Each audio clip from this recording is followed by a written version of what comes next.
انسانوں کی عظیم اکثریت کیسی کیسی مشکلات کے ساتھ دوچار ہوتی ہے۔ عظیم اکثریت وہ ہے کہ جو کمر توڑ دینے والی مشقت کرنے کے باوجود 2 وقت پیٹ بھر کر کھانا نہیں کھا سکتی، جن کے بچوں کو علاج کی سہولت میسر نہیں، مشقت، محنت، تکلیف، نہ صرف محنت و مشقت، محنت و مشقت کے اعتبار سے تو ہم یہ کہہ سکتے ہیں کہ انسان بھی لدو اونٹ کے مانند ہے یا کولو کے بیل کے مانند ہے، لیکن حیوان اور انسان میں اس اعتبار سے بڑا فرق ہے۔ انسان میں احساسات، رنج، غم، صدمہ،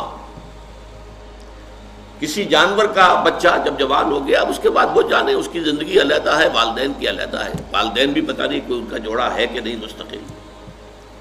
لیکن یہاں کیا ہوتا ہے؟ یہاں جس اولاد کو پالا پوسا، جنہیں اپنے جگر کے ٹکڑا سمجھ کر اور اپنا پیٹ کاٹ کر جن کو پالا ہے، اگر وہی بیٹا جوان ہو کر سینہ تان کر بات کرتا ہے، یا جیسا کہ آپ سنتے ہیں باپ پر ہاتھ اٹھا لیا ہے، ماں کو مار دیا ہے، قتل کر دیا ہے، جو صدمہ اس وقت انسان کو ہوتا ہے کیا کسی حیوان کو ہوتا ہے؟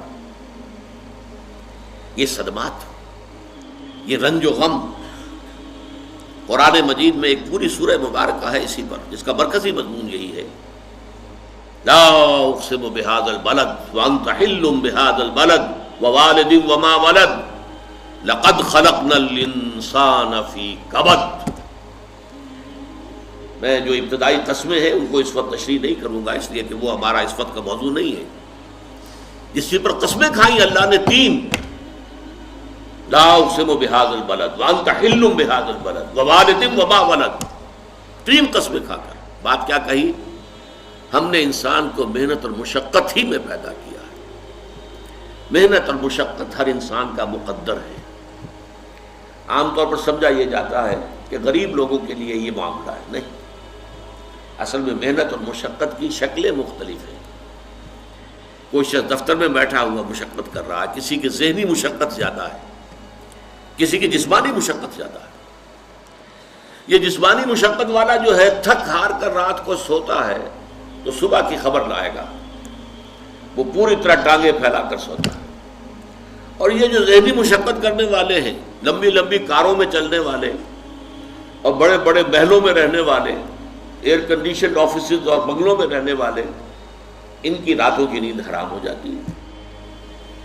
ان کو جو مسائل درپیش ہوتے ہیں، انہیں جو صدمے ہوتے ہیں، انہیں جو فرسٹریشنز ہوتی ہیں، یہ نقصان ہو گیا ہے، یہ معاملہ ہو گیا ہے، فلاں نے یہ کر دیا ہے، فلاں پرابلم پیدا ہو گیا ہے، یہ ساری چیزیں جو ہیں یہ اس غریب مزدور کے لیے نہیں ہوتی۔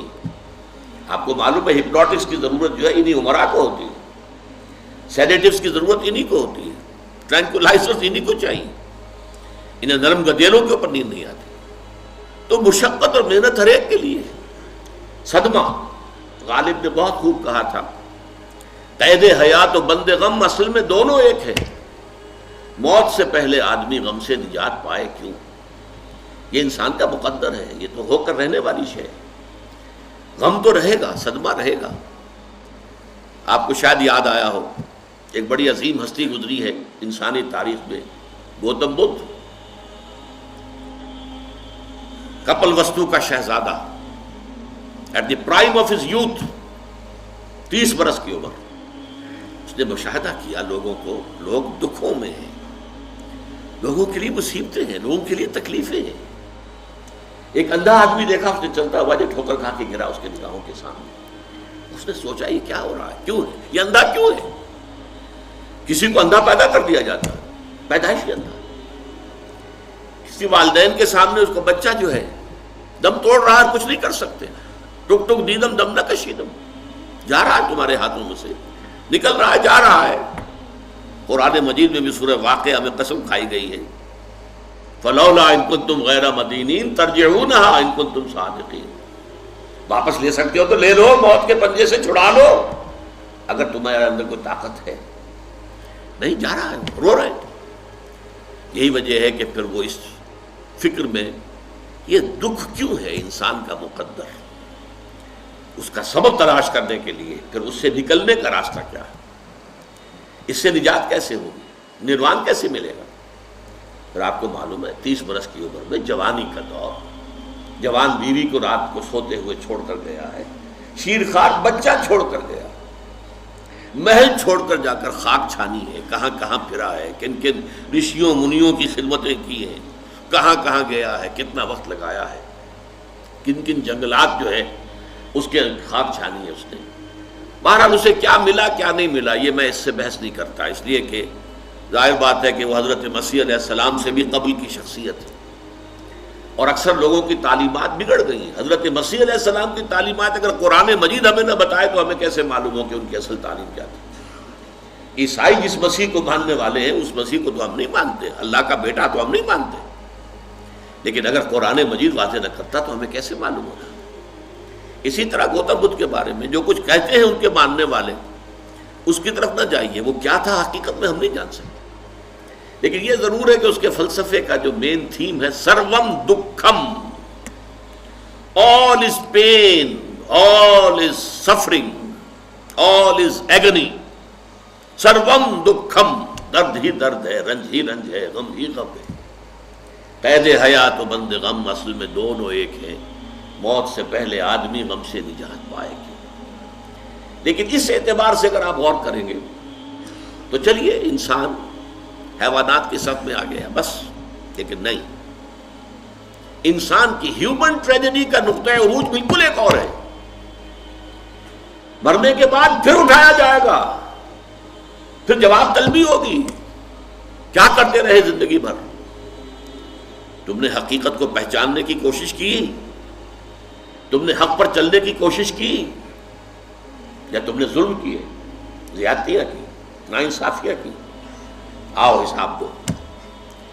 حیوان سے یہ محاسبہ نہیں ہے، نباتات اور حیوانات اس سے بری، انسان ہے۔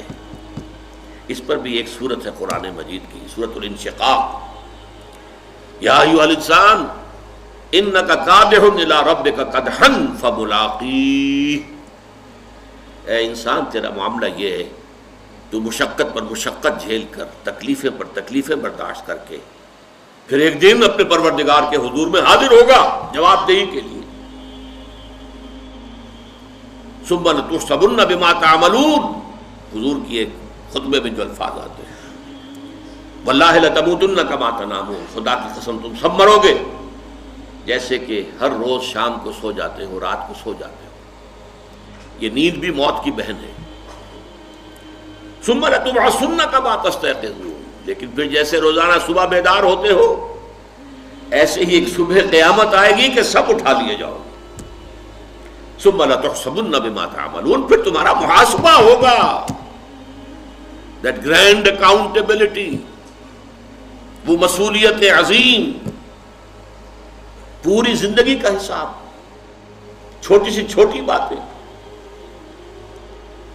وَمَنْ يَعْمَلْ مِثْقَالَ ذَرَّةٍ خَيْرًا يَرَهُ وَمَنْ يَعْمَلْ مِثْقَالَ ذَرَّةٍ شَرًّا يَرَهُ، ذرے کی ہم وزن نیکی ہوگی وہ بھی سامنے پاؤ گے، اور ذرے کی ہم وزن بدی ہوگی وہ بھی سامنے پاؤ گے۔ انسان چیخ اٹھے گا، مَا لِهَذَا الْكِتَابِ، یہ اعمال نامہ کیسا ہے، لَا يُغَادِرُ صَغِيرَةً وَلَا كَبِيرَةً إِلَّا أَحْصَاهَا، اس نے تو نہ چھوٹی چیزیں چھوڑی ہیں نہ بڑی چیزیں چھوڑی ہیں، تمام کا احاطہ کر لیا ہے۔